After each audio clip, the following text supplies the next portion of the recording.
Hi, this is Coach Griffin with your weekly video announcements. Today I'd like to talk to you about parking. And there's three different types of parking that we're going to talk about. The first one is parallel parking, and that is one of the skills that's required on the driving test. And the easiest way to do the parallel parking, and we will have an assignment over it later, is to pull up next to the car in front of the open space and then start going backwards until you get about halfway there, and then start cutting your wheel to the right, and then you'll get your back end in deep enough. Once you feel that it is in deep enough, then straighten your wheel and keep going backwards. And then once you get to the point where you feel your front of your car can clear the car in front of the open space, then turn your wheel to the left. After you keep going back, once you're in the space, stop, straighten the wheels, pull forward to center the vehicle.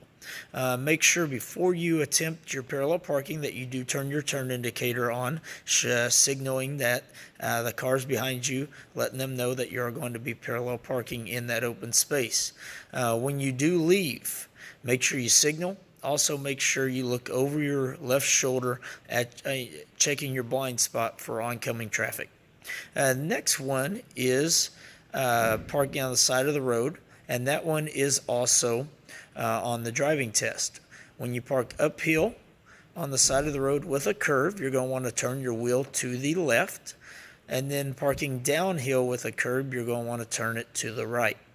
The reason for that is if your car rolls backwards or forwards depending on gravity, you want your front tire to run into the curb, and that will stop your vehicle from rolling into the roadway. The last one is parking in a parking lot. There's a couple different types of parking stalls, and one is your angled parking, and that is very easy to pull into to park. It is a little more difficult when you're pulling out because of the angles. The other one is perpendicular parking, and that one, when you do pull into the space, you're going to want to go wide, and that way you have a nice angle into the parking stall. Backing out of that one also can be difficult if you are not familiar with your mirrors or not accustomed to checking your surroundings. Before you pull out, make sure it is clear, so you definitely want to do your checking of what is around you. Hopefully those tips help, and have a great week.